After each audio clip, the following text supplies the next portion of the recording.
अध्यक्ष, निदेशक और महानिदेशक गण सहित देश और विदेश के प्रमुख शिक्षाविद आज आपके सामने आपका हृदय की गहराइयों से अभिनंदन करने के लिए दूर दूर से जुड़े हैं। कस्तूरी रंगन जी स्वयं और अपनी कमेटी के तमाम सदस्यों के साथ आज यहाँ पर उपस्थित हैं और इसलिए मैं कस्तूरी रंगन जी का भी हृदय की गहराइयों से अभिनंदन कर रहा हूँ। प्रधानमंत्री जी, पद्म भूषण कस्तूरी रंगन जी की अध्यक्षता में जो ये एनईपी की कमेटी है, ये पूरी दुनिया का सबसे बड़ा नवाचार के रूप में मुझे लगता है कि होगी, जिसमें 2 लाख से अधिक ग्राम समितियों के साथ 1000 से अधिक विश्वविद्यालय, 33 करोड़ छात्र छात्राओं के अभिभावकों से परामर्श, सारे अध्यापक गण, विशेषज्ञ गण, सभी एनजीओ, जनप्रतिनिधिगण, देश भर के सभी शिक्षा मंत्रियों से एक बार नहीं बल्कि कई बार, देश के मुख्यमंत्रियों से तमाम समय समय पर संवाद और जनप्रतिनिधि से लेकर के जो पब्लिक डोमेन में डालने के बाद 2.25 लाख से भी अधिक जो सुझाव आए हैं, उसके व्यापक विश्लेषण के बाद जो ये अमृत निकल करके प्रधानमंत्री जी ये हमारे सामने आया है। मैं ये समझता हूं कि जो आपके नए भारत के निर्माण का प्रधानमंत्री जी संकल्प रहा है, ऐसा भारत जो स्वच्छ भारत हो, स्वस्थ भारत हो, समृद्ध भारत हो, सशक्त भारत हो, श्रेष्ठ भारत हो, आत्मनिर्भर भारत हो और एक भारत हो, और जिसका रास्ता आपने प्रधानमंत्री जी का हमको दिया है कि make in India, digital India, skill India, startup और स्टैंड अप, इस रास्ते से भी हो करके आपने जो एक और मंत्र सूत्र दिया कि सबका साथ, सबका विकास और सबका विश्वास लेकर के उन नीति पर, वो आपके विजन पर प्रधानमंत्री जी ये जो नई शिक्षा नीति आई है, वो यूनेस्को के उस लक्ष्य को, जो सतत विकास के लक्ष्यों को प्राप्त करने का उसका लक्ष्य है, उसको भी केंद्रित करती है, उसको भी, उस लक्ष्य को भी प्राप्त करने की इसमें क्षमता है। प्रधानमंत्री जी, आपने हमेशा कहा है कि ये 21वीं सदी ज्ञान की सदी है, और जो प्रधानमंत्री जी आपके नेतृत्व में मैं समझ सकता हूं कि कितनी बार एक एक शब्द इस नई शिक्षा नीति का आपसे होकर के गुजरा है, बार बार आपका मार्गदर्शन जो हमको मिला है, और मैं समझ सकता हूं कितनी संवेदनशीलता से प्रधानमंत्री जी आप कितने चिंतित थे इस नई शिक्षा नीति को लाने के लिए। 1 बार नहीं, 2 बार नहीं, 3 बार नहीं, 4 बार सहित बार आपने हमारा मार्गदर्शन किया।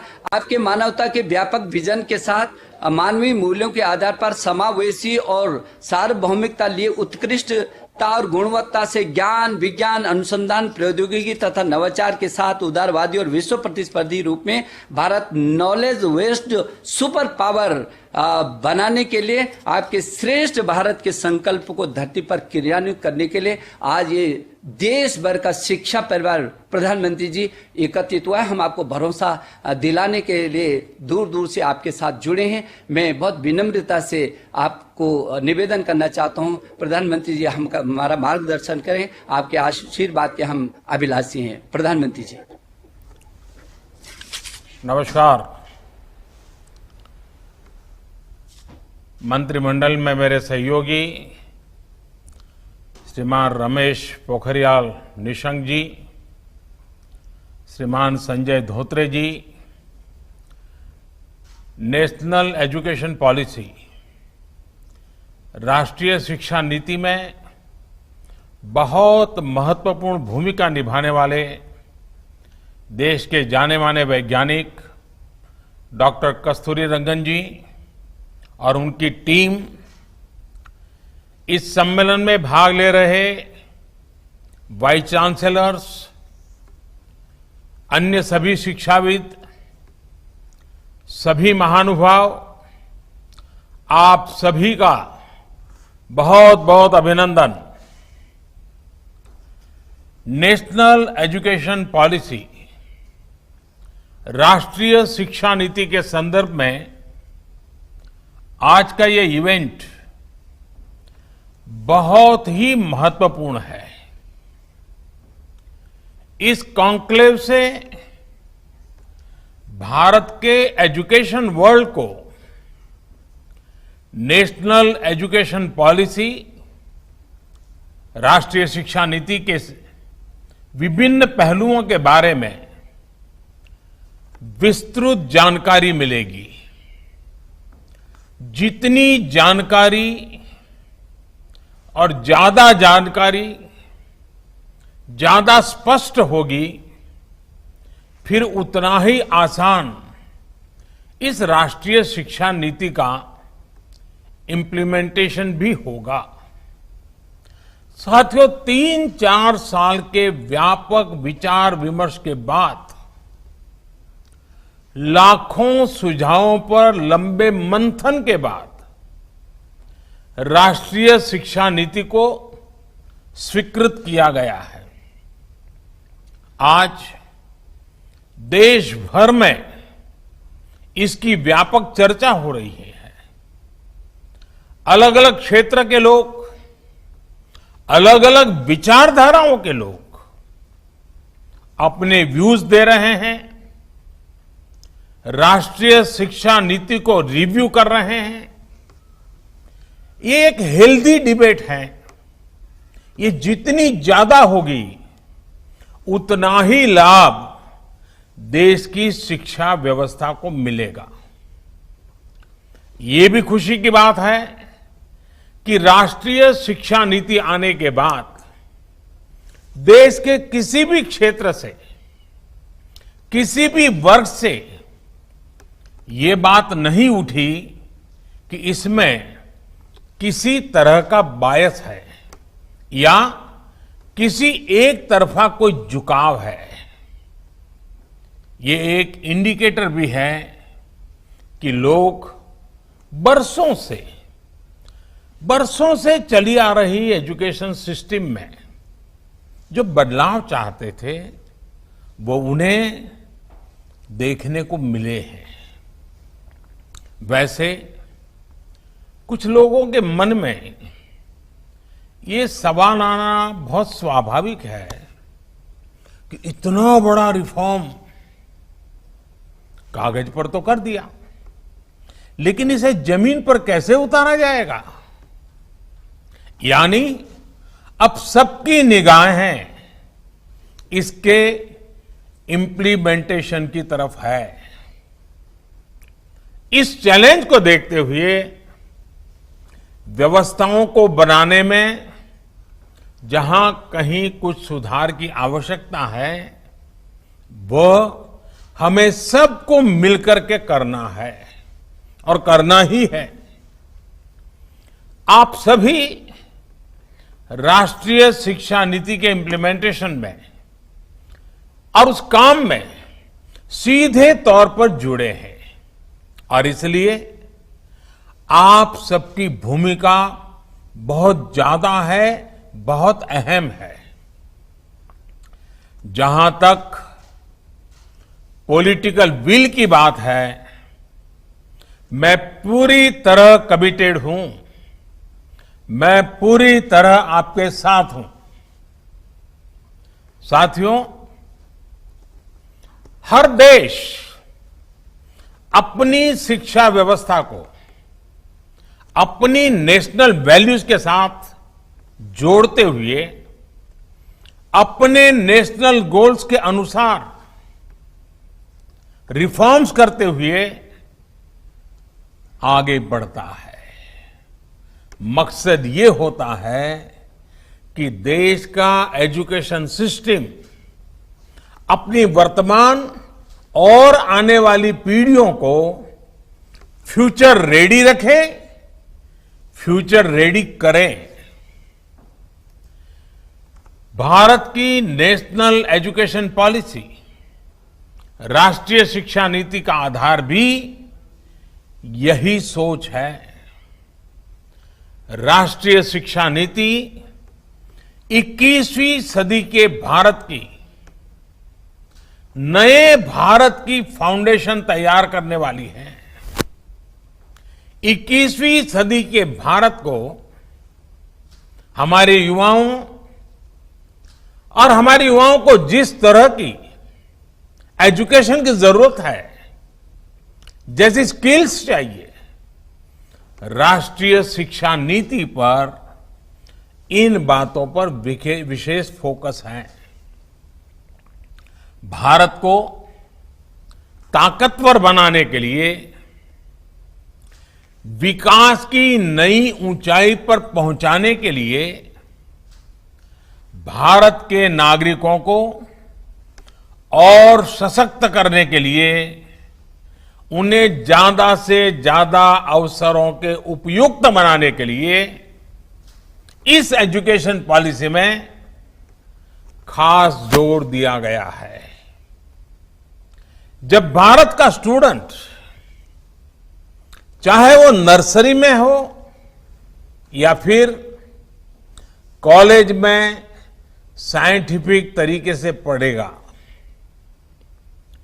तेजी से बदलते हुए समय और तेजी से बदलती जरूरतों के हिसाब से पढ़ेगा, तो वो नेशन बिल्डिंग में कंस्ट्रक्टिव भूमिका निभा पाएगा। साथियों, बीते अनेक वर्षों से हमारे एजुकेशन सिस्टम में बड़े बदलाव नहीं हुए थे।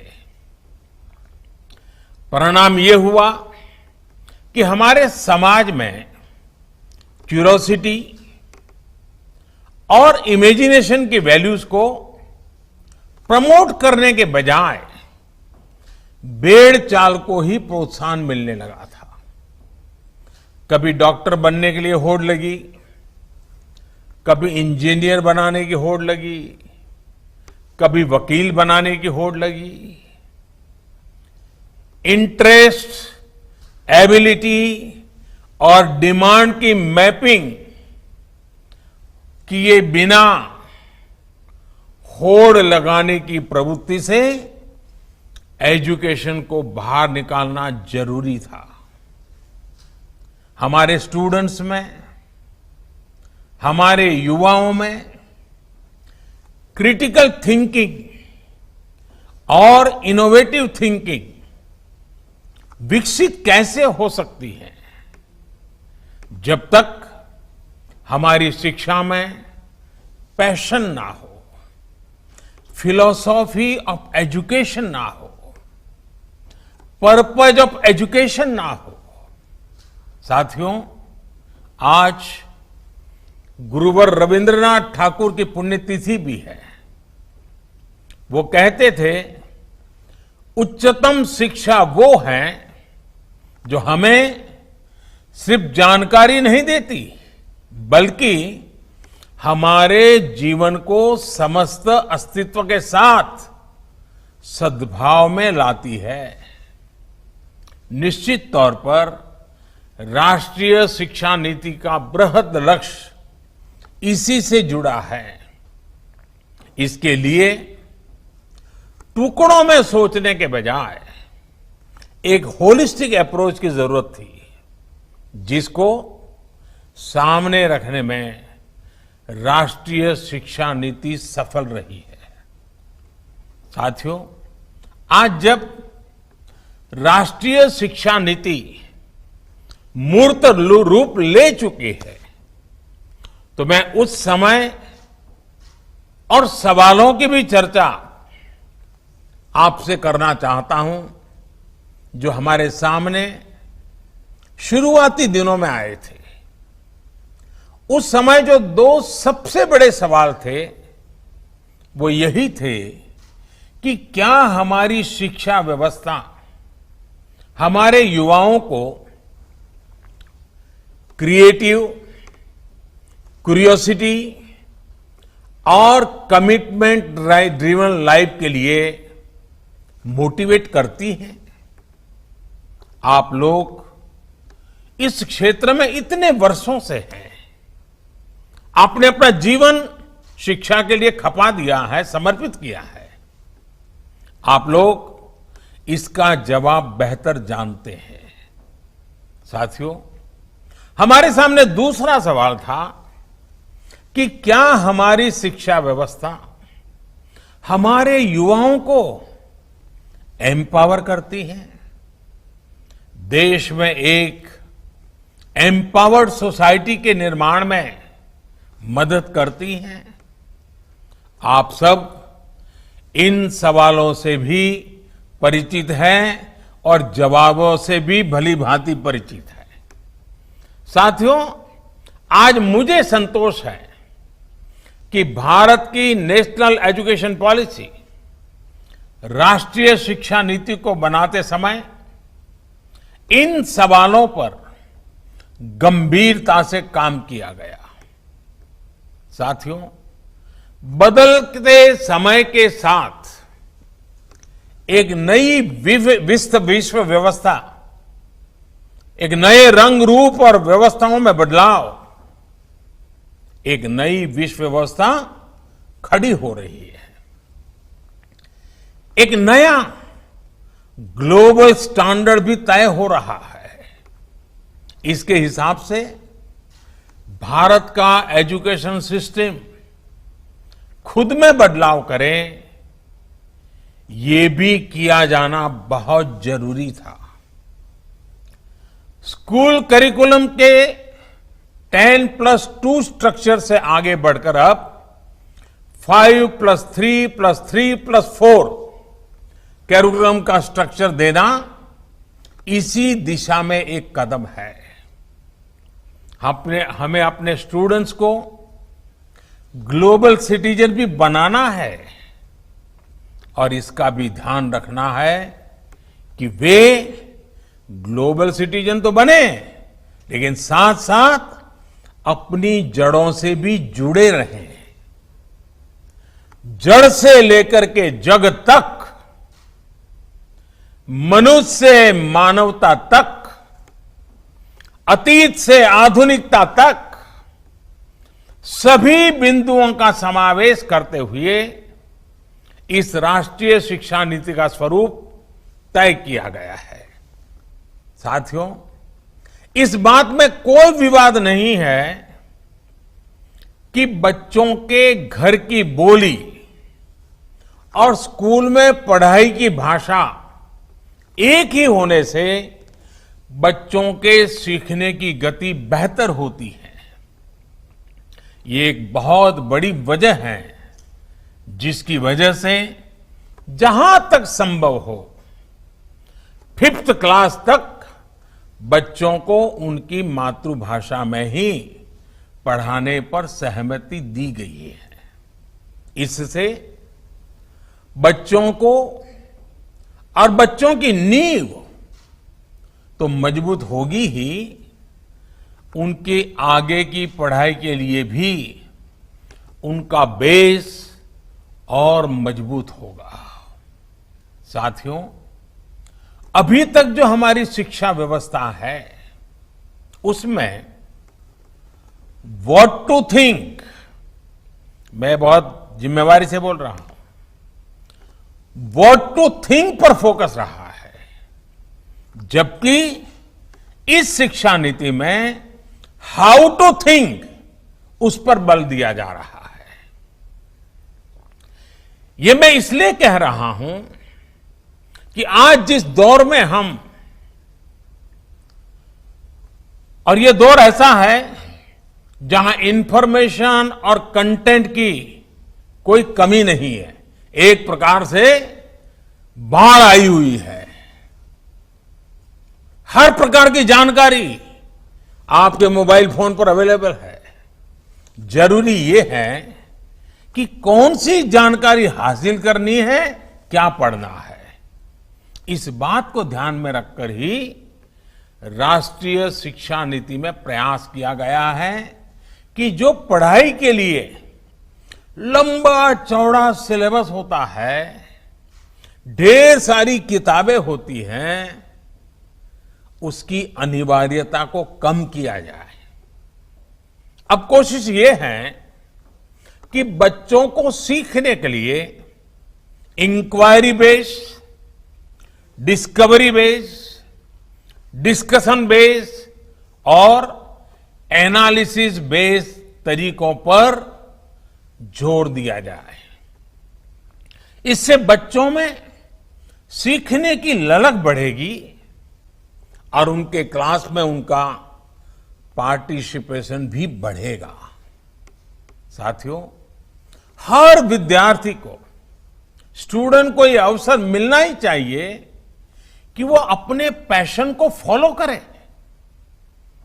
वो अपनी सुविधा और जरूरत के हिसाब से किसी डिग्री या कोई कोर्स को फॉलो कर सके और अगर उसका मन करे तो वो छोड़ भी सके।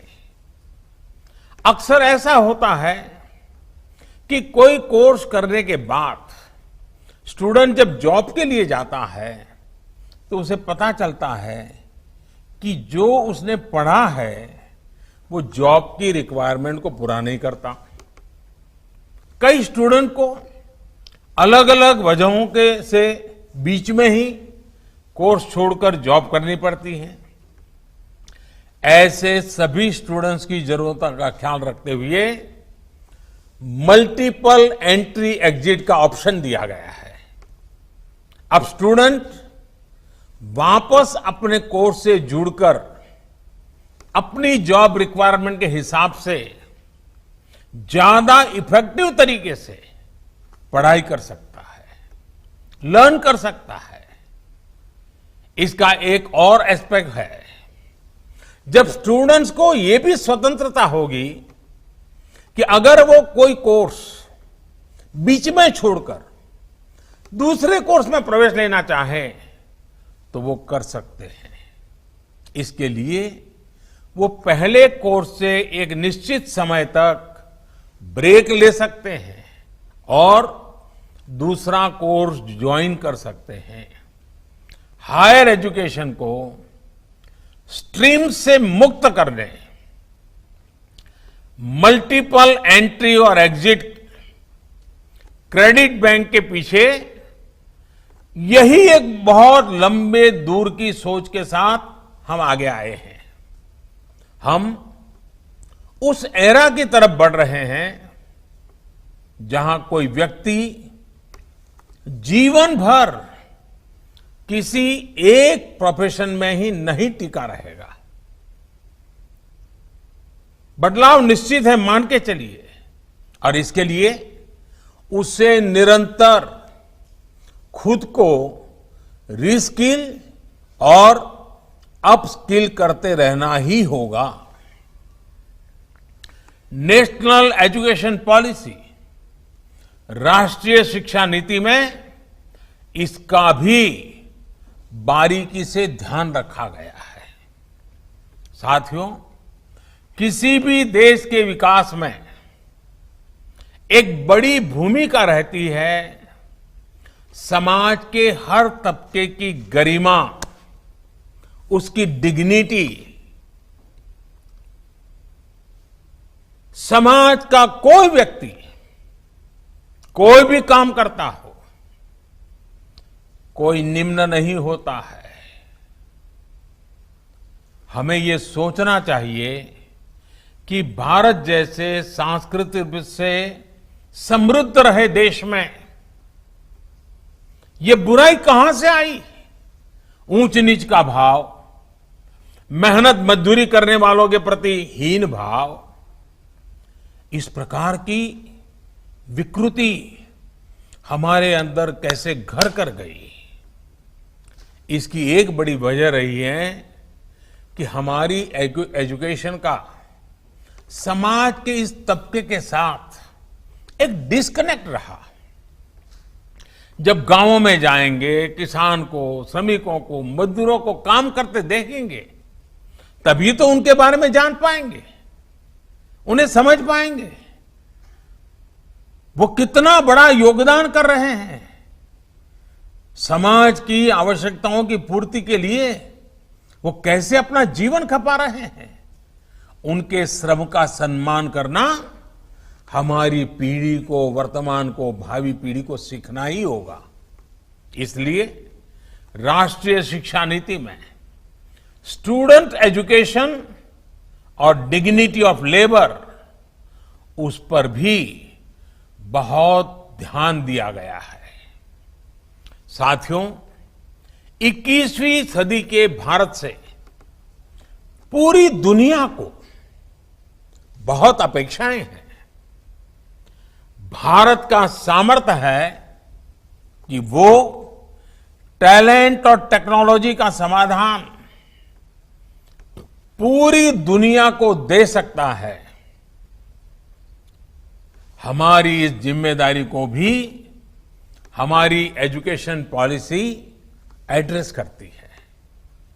राष्ट्रीय शिक्षा नीति में जो भी समाधान सुझाए गए हैं, उससे फ्यूचरिस्टिक टेक्नोलॉजी के प्रति एक माइंडसेट विकसित करने की भावना भी है। अब टेक्नोलॉजी ने हमें बहुत तेजी से, बहुत अच्छी तरह से, बहुत कम खर्च में समाज के आखिरी छोर पर खड़े स्टूडेंट तक पहुंचने का माध्यम दिया है। हमें इसका ज्यादा से ज्यादा उपयोग करना है। इस एजुकेशन पॉलिसी के माध्यम से टेक्नोलॉजी आधारित बेहतर कंटेंट और कोर्स के डेवलपमेंट में बहुत मदद मिलेगी।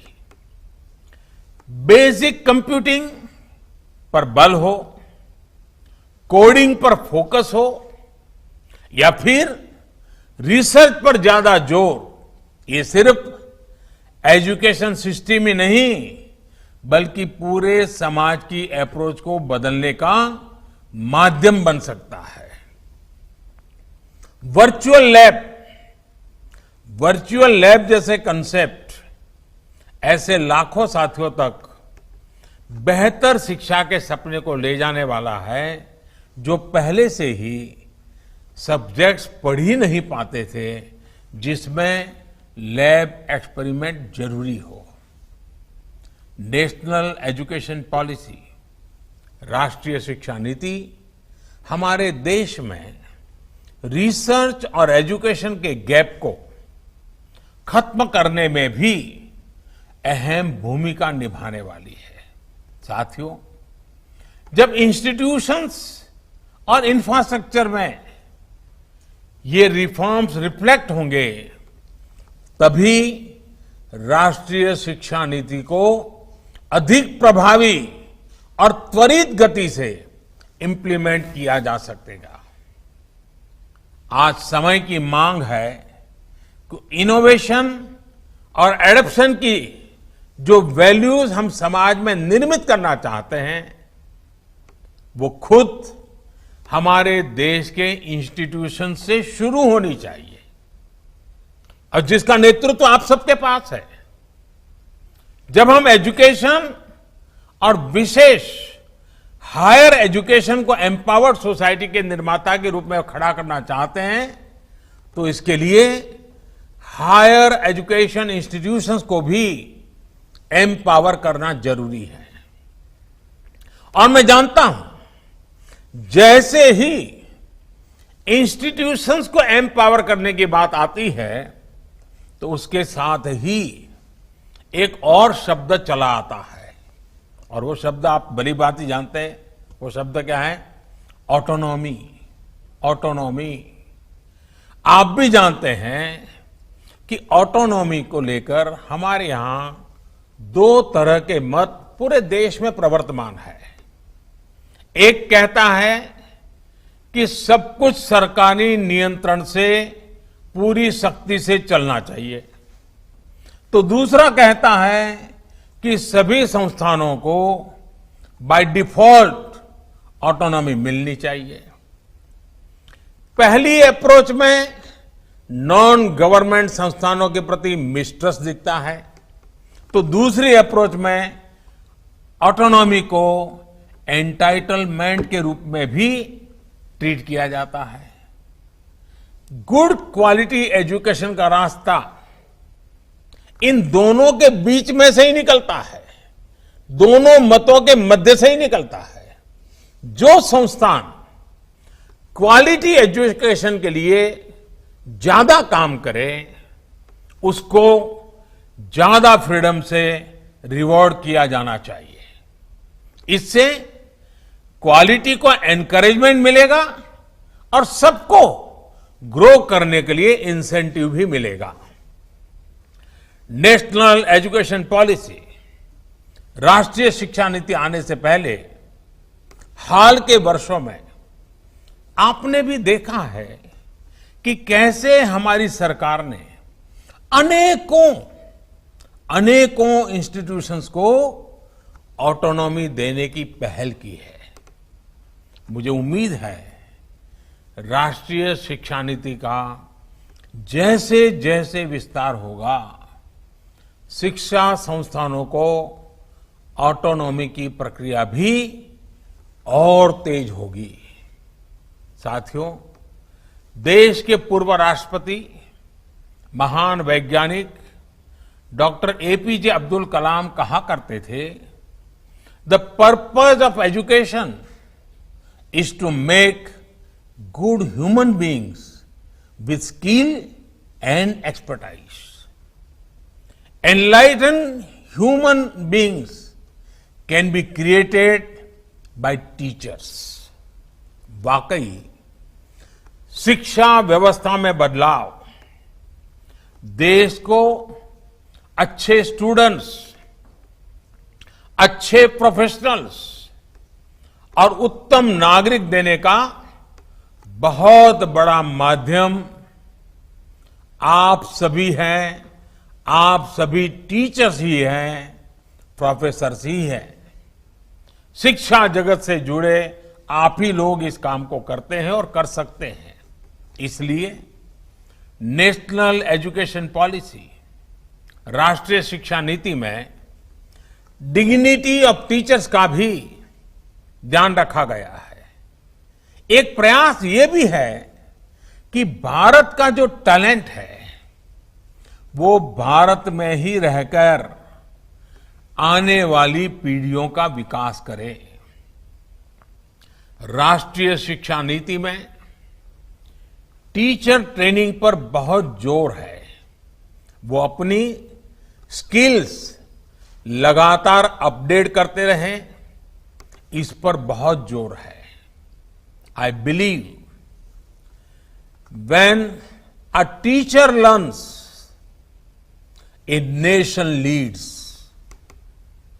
साथियों, नेशनल एजुकेशन पॉलिसी, राष्ट्रीय शिक्षा नीति को अमल में लाने के लिए हम सभी को एक साथ संकल्पबद्ध होकर काम करना है। यहां से universities, colleges, school education boards, अलग अलग स्टेट्स, अलग अलग स्टेक होल्डर्स के साथ संवाद और समन्वय का नया दौर शुरू होने वाला है। आप सभी साथी, क्योंकि हायर एजुकेशन के सबसे शीर्ष संस्थानों के शीर्ष में है, तो आपकी जिम्मेदारी ज्यादा है। मेरा आग्रह है कि राष्ट्रीय शिक्षा नीति पर लगातार वेबिनार करते रहिए, डिस्कशंस करते रहिए, नीति के लिए रणनीति बनाइए, रणनीति को लागू करने के लिए रोड मैप बनाइए, रोड मैप के साथ टाइमलाइन जोड़िए, उसको इंप्लीमेंट करने के लिए रिसोर्सेज, ह्यूमन रिसोर्सेज, इस सबको जोड़ने की योजना बनाइए। और ये सारा चीजें नई नीति के प्रकाश में आप ही को करना है। राष्ट्रीय शिक्षा नीति सिर्फ एक सर्कुलर नहीं है। राष्ट्रीय शिक्षा नीति सिर्फ सर्कुलर जारी करके, नोटिफाई करके इंप्लीमेंट नहीं हो सकती है। इसके लिए मन बनाना होगा। आप सभी को दृढ़ इच्छा शक्ति दिखानी होगी। भारत के वर्तमान और भविष्य को बनाने के लिए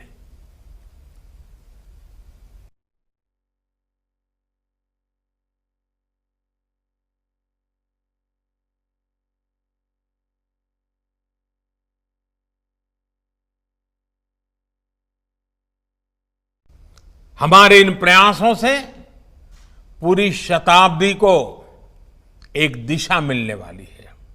और इसमें इस गौरवपूर्ण अध्याय में जुड़ने के लिए मैं आपको निमंत्रित देता हूं। इसमें आपका योगदान बहुत आवश्यक है। इस कॉन्क्लेव को देख रहे, सुन रहे प्रत्येक का योगदान आवश्यक है। मुझे विश्वास है इस कॉन्क्लेव में राष्ट्रीय शिक्षा नीति के इफेक्टिव इंप्लीमेंटेशन को लेकर बेहतर सुझाव, बेहतर समाधान निकल करके आएंगे। और मैं विशेष रूप से आज जब मुझे अवसर मिला है तो सार्वजनिक रूप से डॉक्टर कस्तूरीरंगन जी का, उनकी पूरी टीम का बहुत बहुत अभिनंदन करता हूं, बहुत बहुत धन्यवाद करता हूं। यह काम छोटा नहीं था, बहुत बड़ा काम था। बहुत लोगों के सुझाव थे, बहुत अपेक्षाएं थी, और फुल स्टॉप कॉमा भी उधर उधर हो जाता तो पता नहीं क्या हो जाता। और इसलिए कस्तूरीरंगन जी और उनकी टीम ने कितनी बारीकी से एक तपस्या की तरह इस काम को किया होगा, तब जाकर के संपूर्णतया विवादों से मुक्त, विश्वास से भरी हुई, सपनों को संवारने वाली, संकल्प को ताकत देने वाली और सिद्धि में अटूट श्रद्धा के साथ ये नई शिक्षा नीति हमारे सामने आई है। मुझे विश्वास है कि देश के भावी पीढ़ी के उज्जवल भविष्य के लिए, वर्तमान पीढ़ी के सामर्थ्य को बढ़ाने के लिए ये नई शिक्षा नीति बहुत काम आएगी। मैं फिर एक बार शिक्षा जगत के आप सभी महानुभावों को प्रणाम करते हुए बहुत बहुत शुभकामनाएं देता हूं, बहुत बहुत आभार व्यक्त करता हूं। Subscribe to our channel by clicking the subscribe button. Click the bell button and enjoy the latest uploads from our channel.